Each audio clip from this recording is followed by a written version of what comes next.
Shalom umat Tuhan, selamat hari Minggu. Mari sebelum kita mendengar firman Tuhan, kita berdoa. Ya Tuhan Yesus, roti hidup, pemberi semangat dan kekuatan kepada kami. Kami siap untuk menerima firman-Mu adalah roti hidup kami. Dan biarlah kami beroleh kekuatan. Urapi kami, urapi jemaat Tuhan. Biar mereka juga mendapat kekuatan dari roti hidup. Kami siap mendengar firman. Dalam nama Tuhan Yesus kami berdoa. Amin. Jemaat yang terkasih, kita masih mendengar berita firman Tuhan hari ini. Hanya lewat rekaman ini, tapi kiranya menjadi berkat bagi kita. Dan hari ini kita akan mendengar firman Tuhan tentang Tuhan memberi kekuatan dan semangat. Firman Tuhan terambil dari kitab Yesaya pasal yang ke-40 ayat yang ke-29. Dia memberi kekuatan kepada yang lelah dan menambah semangat kepada yang tiada berdaya. Tuhan memberi kekuatan dan semangat. Background dari ayat firman yang kita baca ini adalah sebuah nubuatan atau pemberitahuan dari hamba Tuhan Nabi Yesaya tentang keadaan umat Israel yang nanti berada di negeri pembuangan nanti. Yaitu mereka akan mengalami banyak kesukaran, bahkan juga banyak kesesakan, kesulitan, persoalan kehidupan ini. Dan itu mereka akan alami baik pribadi, baik itu keluarga dan juga bangsa. Dan ternyata memang mereka mengalami demikian sebab bangsa mereka juga dihancurkan oleh Raja Nebukadnezar dan juga banyak daripada anak bangsa mereka yang terbunuh, bahkan juga banyak yang tertawan. Nah, sebab itu penderitaan yang mereka alami itu karena tekanan musuh dan serangan musuh, sehingga bangsa mereka yang tadi berbentuk monarki atau kebangsaan akhirnya runtuh, dan juga kota-kota mereka, pembangunan itu dihancurkan, dibakar. Bahkan istana raja, rumah-rumah para pembesar, bahkan juga bait Allah itu dihancurkan oleh Raja Babel. Sehingga bangsa itu mengalami kehancuran. Banyak yang meninggal karena pedang atau karena peperangan. Juga banyak yang meninggal karena kelaparan. Banyak juga yang tewas juga karena belas sampar atau kematian karena pandemi. Dan juga masih banyak persoalan yang mereka alami. Dan itu terbawa dan melekat kepada mereka di dalam penderitaan, baik kepada mereka yang selamat. Walaupun mereka tiap individu atau pribadi yang diselamatkan, mereka mengalami pembuangan atau tertawan di negeri orang. Dan waktu mereka mengalami ketertawanan itu, maka mereka juga mengalami kesedihan dan penderitaan. Sehingga di dalam penderitaan itulah mereka mengalami yang disebut mengalami kelelahan atau mengalami ketidaksemangatan dalam hidup. Sehingga mereka begitu lemah, mereka tidak bersemangat, dan itu menimpa atau ada dalam hidup mereka. Di saat mereka mengalami itu, Tuhan juga memberitahukan tentang jalan keluar, bahwa Tuhan siap memberi pertolongan kepada mereka. Nah, ini Tuhan menyampaikan ini kepada mereka karena memang waktu mereka mengalami pembuangan itu juga adalah satu disiplin yang Tuhan berikan kepada mereka. Karena waktu itu mereka membelakangi Tuhan, meninggalkan Tuhan, melupakan Tuhan. Di dalam kesenangan, di dalam kelimpahan, di dalam keberkatan, mereka meninggalkan Tuhan. Sehingga disiplin Tuhan datang. Mereka mengalami penghukuman yang luar biasa. Tetapi Tuhan tidak membiarkan begitu saja. Walaupun Dia menyampaikan bahwa memang banyak penderitaan yang mereka akan alami. Sehingga penderitaan kehidupan itu atau persoalan-persoalan, beban-beban kehidupan mereka akan membuat mereka mengalami kelelahan, baik itu secara psikis atau kejiwaan, bahkan juga secara raga. Bahkan bukan hanya kelelahan saja, tetapi mereka juga mengalami ketidaksemangatan atau ketidakberdayaan. Sehingga itu yang mereka rasakan. Dan Tuhan tahu itu satu penderitaan. Tetapi Tuhan tidak tinggalkan mereka. Tuhan sudah siapkan jalan keluar bagi mereka. Bahkan Dia memberikan janji kepada mereka dalam ayat 29 tadi, bahwa Dia akan hadir untuk memberi kekuatan kepada mereka yang lelah. Bahkan Dia akan hadir untuk menambah semangat pada mereka yang tiada berdaya. Itu janji Tuhan. Kenapa sampai Tuhan bisa menyatakan janji-janji ini kepada mereka? Karena Dia penuh kasih. Dia izinkan mengalami persoalan-persoalan, tetapi Dia juga siapkan pertolongan. Dia memberi kekuatan. Dia juga memberi semangat kepada mereka. Nah, sebab itu Tuhan menyatakan ini kepada mereka supaya mereka tahu nanti bahwa Tuhan saja, hanya Dia saja yang sanggup memberi kekuatan kepada mereka yang lelah. Hanya Dia, Tuhan saja, yang sanggup menambah semangat kepada mereka yang tiada berdaya. Nah, karena itu kita bisa lihat bahwa orang Israel waktu mengalami pembuangan, mereka mengalami sesuatu situasi kondisi yang begitu buruk atau keterpurukan yang begitu dalam, dan itu bisa dijelaskan dalam ayat yang ke-30. Itu seperti sebuah ukuran atau barometer tentang keadaan mereka yang ada di negeri pembuangan. Dalam ayat yang ke-30 dikatakan, orang-orang muda menjadi lelah dan lesuh, dan teruna-teruna jatuh tersandung. Ini sebuah barometer dalam mengukur tentang keadaan Israel di negeri tawanan. Kita bisa bayangkan, orang-orang muda Israel itu menjadi lelah dan lesu. Teruna-teruna Israel, mereka tersandung jatuh karena persoalan-persoalan tadi. Nah, di antara anak bangsa Israel itu biasanya yang paling kuat itu selalu, baik fisik baik psikis, itu adalah orang-orang muda dan juga teruna-teruna. Mereka digambarkan orang-orang yang gagah, yang kuat, orang-orang yang tangguh dan sanggup. Tetapi dalam ayat yang ke-30, mereka yang dikatakan orang muda yang tangguh, yang perwira, yang perkasa, yang sanggup, yang hebat, karena persoalan-persoalan ketawanan mereka juga mengalami kelelahan dan juga kelesuan. Bahkan mereka dikatakan teruna-teruna, mereka tersandung jatuh. Kita kan tahu bahwa biasanya secara fisikal orang-orang muda itu sangat kuat. Apalagi disebut teruna-teruna. Teruna-teruna artinya orang-orang muda pilihan yang punya potensi dan sudah terdidik, baik secara militer dan lain-lain, untuk mereka disiapkan menjadi pemimpin-pemimpin kemudian.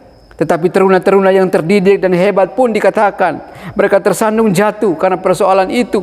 Ini tanda bahwa mereka mengalami kejatuhan yang sangat dalam, kehancuran yang sangat dalam, sehingga bangsa itu mengalami lelah dan lesuh, bahkan kehilangan semangat. Kalau orang muda dan teruna-teruna saja bisa mengalami lelah, lesuh, kehilangan semangat, tersandung jatuh dan hancur, apalagi orang-orang tua, apalagi kaum perempuan, apalagi anak-anak bangsa Israel. Dalam persoalan itu pasti mereka mengalami lebih kelelahan, lebih lemah lesu, lebih kehilangan kesemangatan itu, sehingga mereka menjadi bangsa yang betul-betul hancur. Tetapi di tengah kehancuran bangsa mereka, dalam kelemahan mereka, dalam kelesuan mereka, dalam ketidaksemangatan mereka, Tuhan menawarkan dan Tuhan berjanji atau jalan keluar kepada mereka. Dikatakan bahwa Dia Tuhan siap memberi kekuatan kepada yang lelah. Dia Tuhan siap menambah semangat kepada mereka yang tiada berdaya. Dan itu janji Tuhan. Dan memang dalam situasi kondisi seperti itu, hanya Tuhan saja yang bisa memberi kekuatan. Hanya Tuhan saja yang bisa beri semangat. Dan kekuatan yang dari Tuhan, semangat yang dari Tuhan, itulah yang akan bisa menolong mereka. Tetapi yang lain tidak mungkin berjalan keluar kepada mereka. Nah, sebab itu bangsa Israel diminta untuk datang kepada Tuhan, bahwa hanya Tuhan saja yang bisa berjalan keluar. Dan jalan keluar yang Tuhan sampaikan kepada mereka itu, Tuhan siap menolong mereka asal mereka mau datang kepada Tuhan. Seperti dalam ayat yang ke-31, tetapi orang-orang yang menanti-nantikan Tuhan mendapat kekuatan baru. Di sini Tuhan panggil mereka untuk datang mencari Tuhan, datang untuk berharap dan menanti-nanti, memandang berharap kepada Tuhan untuk menanti pertolongan yang dari Tuhan saja. Mendekatkan diri kepada Tuhan untuk berharap, memohon pertolongan Tuhan. Itu yang Tuhan minta mereka lakukan itu, agar Tuhan datang menolong mereka, untuk Tuhan memberi kepada mereka kekuatan bagi yang lelah, bahkan Tuhan datang beri semangat kepada mereka yang tiada berdaya, supaya mereka bisa mengalami pemulihan kembali. Ini juga dalam referensi dari 2 Tawarik pasalnya yang ke-7, di situ ayat yang ke-14, di situ juga ada penjelasan kepada Israel bahwa dan umatku yang di atasnya namaku disebut merendahkan diri, berdoa dan mencari wajahku, lalu berbalik dari jalan-jalannya yang jahat, maka aku akan mendengar dari surga dan mengampuni dosa mereka serta memulihkan negeri mereka. Jadi ini cara untuk datang kepada Tuhan, supaya menanti-nanti pertolongan Tuhan, sehingga mereka bisa mengalami pertolongan dari Tuhan, ya Tuhan beri kekuatan kepada mereka, bahkan Tuhan bisa beri semangat kepada mereka. Itu dapat dijelaskan tadi dalam ayat 2 Tawarik 7 ayat 14, bahwa umat Tuhan harus datang merendahkan diri kepada Tuhan. Dalam situasi kondisi seperti tadi, dalam kelemahan, karena persoalan-persoalan kehidupan yang begitu berat, maka kita atau Israel tidak boleh menyombongkan diri kepada Tuhan, mengandalkan diri bahwa dirinya bisa hebat, tetapi dia harus merendahkan diri dan dia datang kepada Tuhan dengan berdoa. Dia harus mencari wajah Tuhan, dia berbalik meninggalkan jalan-jalannya yang jahat.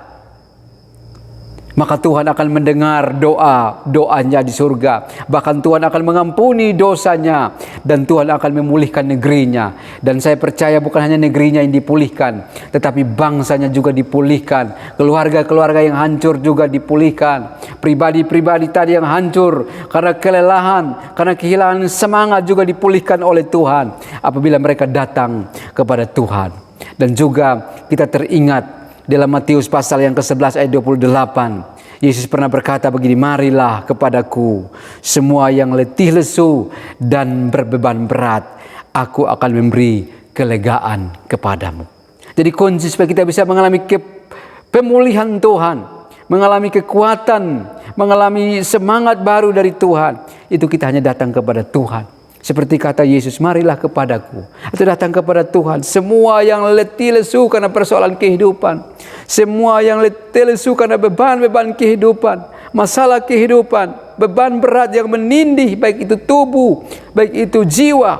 Atau dalam hal apapun yang kita merasa begitu berat. Tuhan berjanji kalau kita datang kepada Tuhan, Tuhan akan memberi kelegaan kepadamu. Kelegaan di sini artinya Tuhan angkat beban itu, Tuhan angkat persoalan itu, Tuhan angkat ikatan tekanan itu, sehingga engkau mengalami kebebasan dan engkau mengalami kelegaan. Engkau bisa lega begitu. Jadi kelegaan itu sanggup diberikan oleh Tuhan. Kekuatan itu sanggup diberikan oleh Tuhan. Semangat juga itu sanggup diberikan oleh Tuhan. Karena itu biarlah kita yang lelah, kita yang tak berdaya, kita yang berbeban berat, kita yang mengalami kehancuran, biar kita datang kepada Tuhan dengan merendahkan diri, mencari Tuhan, berdoa, mencari wajahnya, meninggalkan jalan-jalan kita yang jahat, perbuatan-perbuatan kita yang jahat, dosa-dosa kita. Dan Tuhan berkata Dia akan mendengar kita. Bahkan Dia akan mengampuni dosa-dosa kita dan memulihkan kita. Kalau Dia memulihkan, negeri dipulihkan, rumah tangga dipulihkan, gereja dipulihkan, bahkan juga usaha, pekerjaan, segala aspek kehidupan kita dipulihkan oleh Tuhan. Perekonomian kita dipulihkan. Semua aspek hidup kita dipulihkan. Beban berat diangkat dan kita mengalami kelegaan. Setelah dipulihkan, kelegaan itu datang. Itu jaminan firman Tuhan. Sehingga tadi kita sudah mendengar bahwa Yesus Tuhan itu sanggup memberi kepada kita kekuatan. Dia memberi kepada kita semangat. Semangat dan kekuatan yang dari Tuhan akan membuat kita sanggup berjalan dalam kehidupan ini. Walaupun ada banyak tantangan, tapi ada pertolongan kekuatan, ada semangat dari Tuhan. sehingga kita tetap semangat menghadapi semuanya. Kita tetap berkemenangan karena Tuhan selalu menolong kita. Sebab itu jemaat Tuhan, biarlah kita selalu datang kepada Tuhan. Apa persoalanmu, apa masalahmu, hanya Tuhan saja yang sanggup memberi kekuatan. Hanya Tuhan saja yang sanggup memberi semangat kepadamu. Datang kepada Dia. Amin. Kita berdoa. Ya Tuhan, pencipta langit dan bumi, kami mengakui bahwa kami mengalami kelelahan, keletihan, kehilangan semangat dalam menghadapi persoalan-persoalan kehidupan, baik pribadi, rumah tangga, baik pekerjaan, perekonomian, usaha, bahkan hidup dalam segala aspek hidup kami. Masalah yang begitu banyak membuat kami putus asa, membuat kami stres, membuat kami kehilangan arah, tidak ada semangat hidup lagi. Tapi kami sudah mendengar firman bahwa Tuhan Engkau selalu siap memberi kekuatan dan semangat. Karena itu ya Tuhan, kami datang mencari Tuhan. Ampuni semua jalan-jalan kami yang jahat, dosa-dosa yang kami buat, kami minta ampun. Dan mari ya Tuhan, Engkau tolong kami, beban-beban kami, masalah-masalah kehidupan, persoalan-persoalan, tekanan-tekanan, kami bawa semua kepada Tuhan. Dan Tuhan tolong kami Tuhan. Mari Engkau pulihkan pribadi kami, rumah tangga kami, gereja kami, pekerjaan kami, perekonomian kami, segala aspek hidup kami, bangsa kami, semua dari kami Tuhan pulihkan. Dan biarlah kami boleh mengalami kelegaan dan kekuatan dari Tuhan. Terima kasih Tuhan, Engkau tolong jemaat yang sakit, sembuhkan mereka. Yang lemah Tuhan kuatkan, yang susah Tuhan hiburkan. Yang punya persoalan-persoalan pun Tuhan beri jalan keluar. Biar mereka mengalami pemulihan-pemulihan dari Tuhan. Mereka mengalami kekuatan yang dari Tuhan, semangat yang dari Tuhan. Terima kasih ya Tuhan. Ini doa kami. Kami bersyukur Engkau sudah menjawabi kami dan beri kami pertolongan. Di dalam nama Tuhan Yesus Kristus. Haleluya. Amin. Shalom. Selamat hari Minggu. Dan Tuhan memberkati.